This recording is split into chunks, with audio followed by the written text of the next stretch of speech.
আসসালামু আলাইকুম। আমি এর আগে লম্বিত শঙ্কু ও গোলক চ্যাপ্টার শেষ করেছি। এখন আমি যে চ্যাপ্টারটা ধরবো সেটা লম্বিত চোঙ। তো লম্বিত চোঙ বলতে কি বুঝি? অ্যাকচুয়ালি লম্বিত চোঙ বলতে অর্থাৎ লোহার পাইপ অথবা রঙের কৌটো, এগুলো হচ্ছে লম্বিত চোঙের উদাহরণ। যেমন এই একটা আমি পেজ নিয়েছি, পেজটাকে যদি আমি ঠিক এইভাবে গোল করি তাহলে আমি একটা কি এই যে বস্তুটি দেখতে পাচ্ছি যেটা তৈরি হয়েছে এটাই হচ্ছে কি লম্বিতকার চোঙ।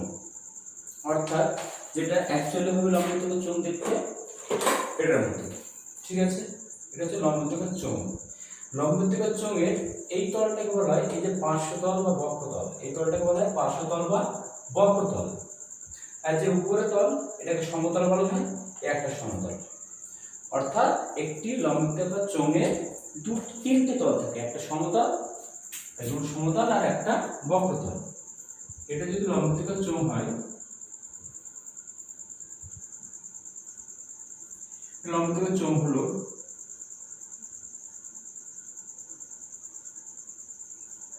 এই লম্বিতকার চোঙের এই একটা বৃত্তাকার তল বা সমতল, এই একটা বৃত্তাকার তল বা সমতল, আর এটা হচ্ছে তার উচ্চতা, যে এইচ ধরা হয়, আর এই যে ব্যাসার্ধ এটা আর ধরা হয়। এটা সমান ব্যাসার্ধ, কি ব্যাসার্ধ, আর এটা উচ্চতা।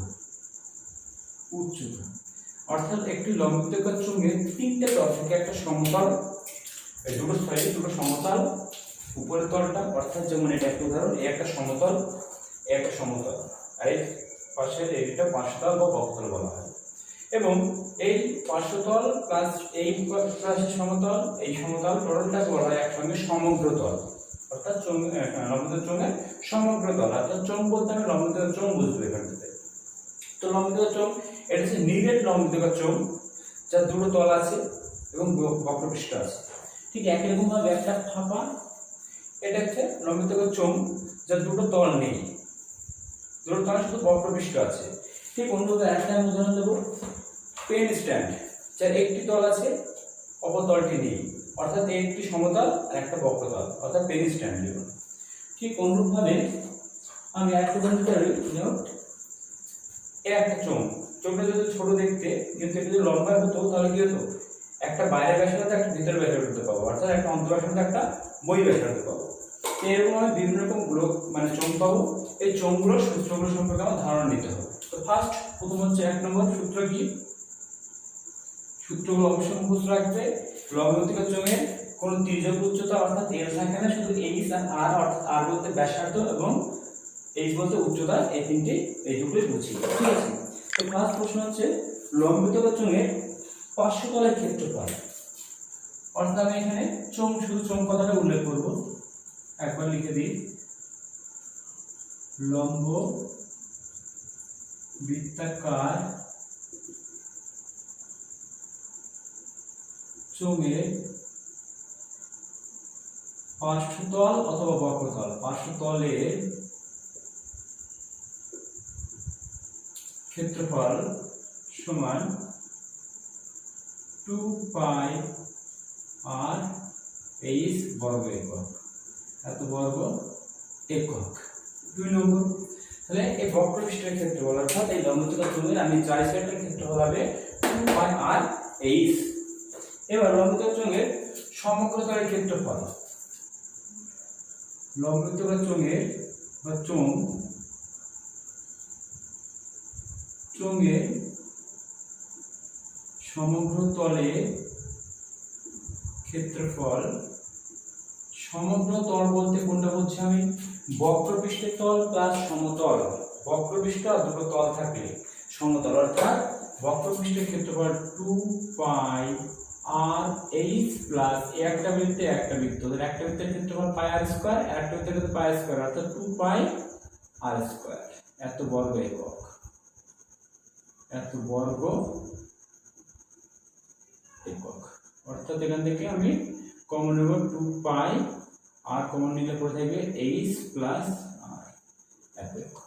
ফলো 3 নম্বর সূত্র, চোঙের আয়তন চোঙের আয়তন সমান আয়তন অথবা ঘনফল পাই আর স্কয়ার এইচ ঘন একক। এবং এই যে যদি একটা পেন স্ট্যান্ড হয়, পেন স্ট্যান্ডের এক মুখ খোলা থাকে আর এক মুখ ঢাকনা থাকে, তো তখন একটা পেন স্ট্যান্ডে একটি পেন স্ট্যান্ডের সমগ্র তলের ক্ষেত্রফল অর্থাৎ পেন স্ট্যান্ডের ক্ষেত্রে আমি কটা তল পাবো? দুটো তল পাবো, একটা হচ্ছে সমতল, একটা বক্রতল। অর্থাৎ পেন স্ট্যান্ডের উপর তল ফাঁকা থাকে, তাই একটা পাই আর স্কয়ার বাদ যাবে, অর্থাৎ হবে কত? 2 পাই আর এইচ প্লাস পাই আর স্কয়ার, এত বর্গ একক।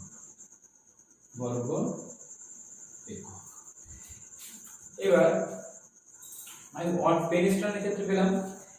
এবার বলতে পারি যে দুই মুখ খোলা, অর্থাৎ চোঙের ক্ষেত্রে চোঙের তিনটে তল থাকে, তিনটে তল থাকে, একটি বক্রতল আর দুটি সমতল। যদি চোঙটি কি হয়? নিরেট চোঙ হয়। কি চোঙ? নিরেট চোঙ অথবা দুই মুখ বদ্ধ অবস্থায় থাকে নিরেট চোঙের ক্ষেত্রে। হলো এরপর পরের সূত্র,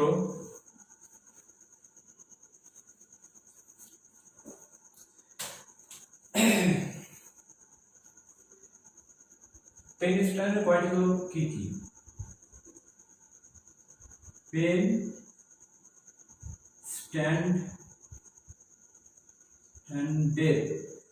স্ট্যান্ডের কয়টি তল ও কি কি? উত্তর হচ্ছে দুটি তল। কয়টি তল? দুটি তল। যথা এক নম্বর হচ্ছে কি সমতল, যদি পেন স্ট্যান্ডে একটা সমতল থাকে, এক মুখ ঢাকা থাকে, একটা হচ্ছে বক্রতল। হলো সূত্রগুলো। এবার আসবে ফাঁপা চোঙের ক্ষেত্রে। ফাঁপা চোঙে দুটো ব্যাসার্ধ থাকে। ফাঁপা চোঙে একটা আঁকি,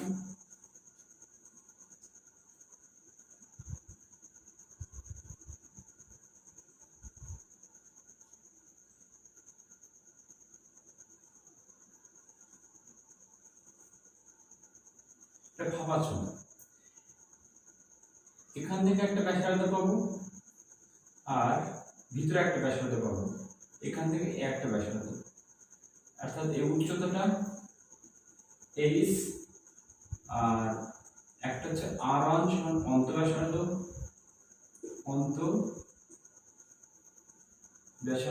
আর R2 মানে হচ্ছে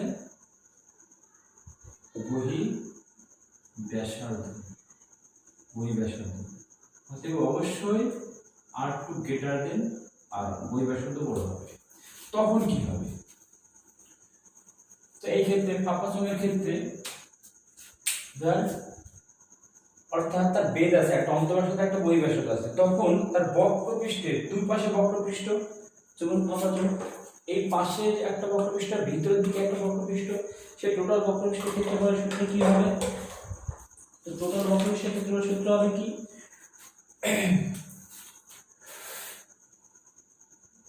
অতএব ফাঁপা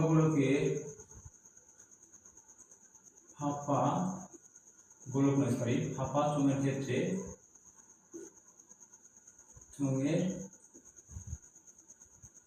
ক্ষেত্রে অন্তঃব্যাসার্ধ R ও R1 ও বহিঃব্যাসার্ধ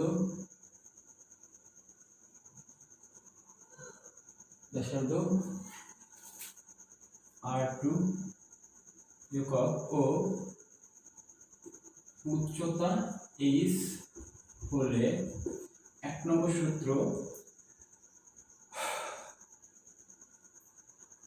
চোঙের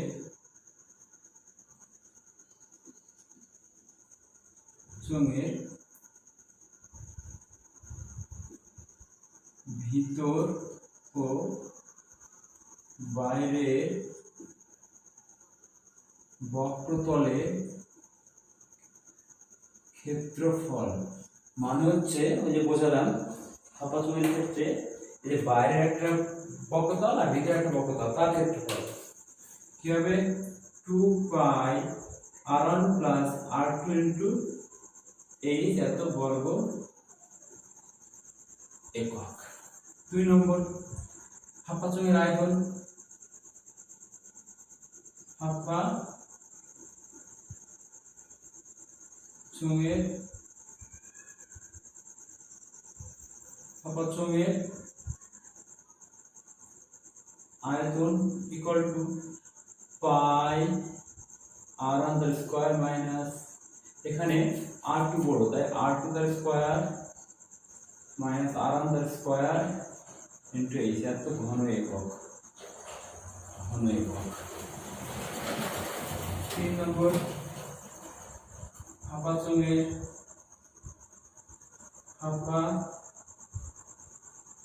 চোঙের সমগ্র তলের ক্ষেত্রফল অর্থাৎ কি ভিতরের বক্রতল অর্থাৎ এটা ভিতরের বক্রতল প্লাস বাইরের বক্রতল প্লাস এই ধারটা থাকছে একটা বৃত্তের ক্ষেত্রফল। এখানে বৃত্ত বলতে গেলে এখানে ফাঁকা এইটুকু এবং এখানে ফাঁকা অর্থাৎ এই ক্ষেত্রফলটা নিয়ে এই যে ডার্ক করা যেটা সেই ক্ষেত্রফলটা প্লাস ভিতরের বক্রতলের ক্ষেত্রফল প্লাস বাইরের বক্রতলের ক্ষেত্রফল সমান ঠিক আছে। ক্ষেত্রফল সমান হবে কি 2 পাই r1 plus r2 into h plus 2 পাই r1 তার স্কয়ার মাইনাস r2 তার স্কয়ার এখানে r2 টাকা হবে যেহেতু r1 টা আমি বড় ধরেছি তার মানে r1 টা কি ধরেছি বড় ধরেছি r1 টা যেহেতু বড় ধরেছি মানে r2 টা বড় ধরেছি তাহলে এটা r2 হবে r2 তার স্কয়ার মাইনাস r1 তার স্কয়ার এত বর্গ একক। তাহলে মোটের উপর কথা ক্ষেত্রফল হলে বর্গ একক হবে এবং আয়তন বা ঘনফল হলে কি হবে ঘন সেমি বা ঘন মিটার অথবা ঘন একক। এই করে সূত্র যদি আমার জানা থাকে এবং আমি ওই লম্বদ্বিখণ্ডক চোঙের উচ্চতা আর ব্যাসার্ধ জিনিস দুটো যদি বুঝতে পারি তাহলে আমি কি করব সমস্ত অঙ্কই আশা করি করতে পারবো হচ্ছে কথা। যাই হোক সূত্রগুলো আশা করি বুঝতে পেরেছো। তার আগে বলে রাখি এই চ্যাপ্টার থেকে মাধ্যমিকে 5 নম্বরের মতো আসতে পারে একটা 1 মার্কের এমসিকিউ অথবা 1 মার্কের প্রশ্ন বা সত্য মিথ্যা আর একটা 4 মার্কের সেটা হতে পারে অথবা একটা 2 মার্কের একটা 3 মার্কের প্রশ্ন হতে পারে। এই নিয়ে আমাদের প্রশ্ন কাটা বা বিভাজনে থাকতে পারে। তাই এই চ্যাপ্টারটা একটু সতর্কভাবে করলে ক্যালকুলেশনগুলো করলে আমরা সহজে 5 নম্বর হাসিল করতে পারবো। তো ফার্স্ট কথা এই চ্যাপ্টার অঙ্ক করতে গেলে আগে দেখতে হবে যে ব্যাসার্ধ এবং উচ্চতা এদের এককগুলো কিসে আছে। দুটোর একক দুই রকম থাকতে পারে, কোনটা ডেসিমিটারে কোনটা মিটারে কোনটা সেমিতে কোনটা ডেসিমিতে। তাই সবগুলো একক একই এককে নিয়ে যেতে হয়, সেমি সবগুলো হয় সবগুলো ডেসিমি অথবা সবগুলো মিটার। অর্থাৎ প্রশ্নে যেটা আমার চাইবে সেটাতে সবগুলো নিয়ে যাবো, এটা হচ্ছে ফার্স্ট কথা। তো দেখা যাক কয়েকটা অঙ্ক আমি করি। কোশ্চেন দেখি 8 1 নম্বর প্রশ্ন অবজেক্টিভ যদিও করে দিই। বলছে ছবিটির পাশে একটা ঘনবস্তুর ছবিটির ড্যাশটি তল, 3টে তল। উত্তর হবে 1 নম্বর প্রশ্নের এক একটার উত্তর হবে কয়টা তল? 3টে তল, 3টে তল। এরকম একটা ছবি দেওয়া আছে, চোঙের ছবি দেওয়া আছে, এটা কয়টা তল? একটা তল একটা তল, দুটো সমতল আর এই পাশেরটা আর পাশটা অর্থাৎ একটা বক্রতল, 3টে তল। 2 নম্বর প্রশ্নে কি বলছে ঘনবস্তুটির ড্যাশটি বক্রতল, একটি বক্রতল,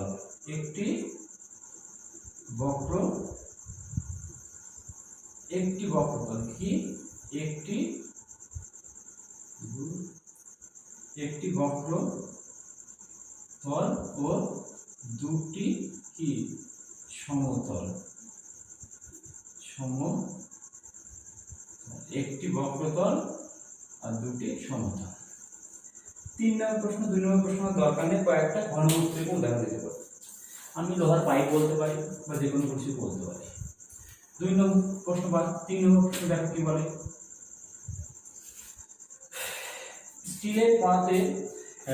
স্টিলের পাতলা চাদর দিয়ে তৈরি ঢাকনা সমেত একটি ড্রামের ব্যাসের দৈর্ঘ্য বলে দিয়েছে। একটা ঢাকনা সমেত একটা আমি কি বানিয়েছি, চোঙ বানিয়েছি, যার ঢাকনা আছে, এরকম কি আছে, ঢাকনা আছে, তার মানে কি দুটো তলে আছে, উপরের তল নিচের তল আছে, বাস। ব্যাসের দৈর্ঘ্য বলেছে 28, তাহলে এই টোটালটা 28, অতএব r ইকুয়াল টু ব্যাসার্ধ 28/2 সেমি মানে 14 সেমি। হলো ড্রামটি তৈরি করতে যদি 28 হলো বর্গ সেমি চাদর লাগে, তাহলে ড্রামটির উচ্চতা কত? আমি উচ্চতা h ধরে নেব, এটা উচ্চতা h ধরি, ড্রামটির উচ্চতা ড্রামটির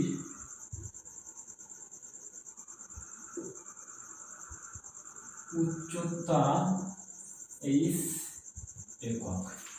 অতএব শর্তে তাহলে কি ড্রামটা দুটো তল আছে প্লাস বক্রপৃষ্ঠ আছে, টোটাল মানে দুটো তল বানিয়েছে এবং বক্রপৃষ্ঠ বানিয়েছে, মানে কি সমগ্র দৈর্ঘ্য ক্ষেত্রফল শর্ত অনুসারে 2 পাই r h plus 2 pi r square equal to বলেছে 28 16।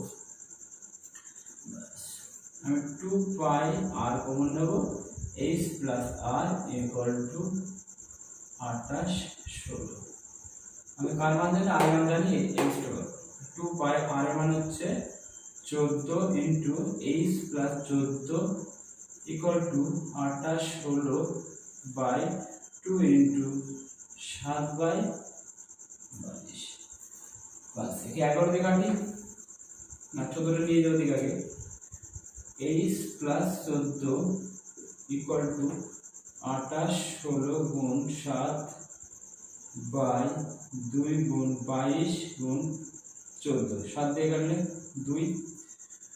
2 দিয়ে কাটলে হয় 1 4 0 8, আবার 2 দিয়ে কাটলে হয় 7 0 4,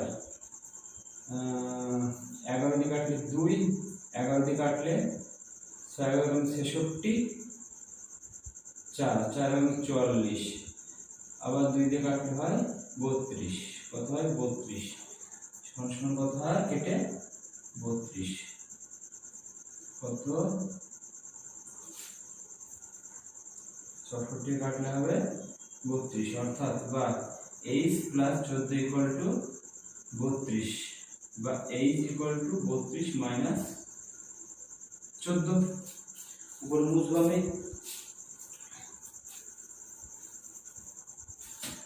বা h ইকুয়াল টু বাদগুলো হয় 18, কত হয় 18। অতএব চৌকি ড্রামটির উচ্চতা, উত্তর অতএব ড্রামটির উচ্চতা h ইকুয়াল টু 18 সেমি, এটাই উত্তর। খুব সোজা অঙ্ক, একটু মনোযোগ দিয়ে দেখলে আশা করি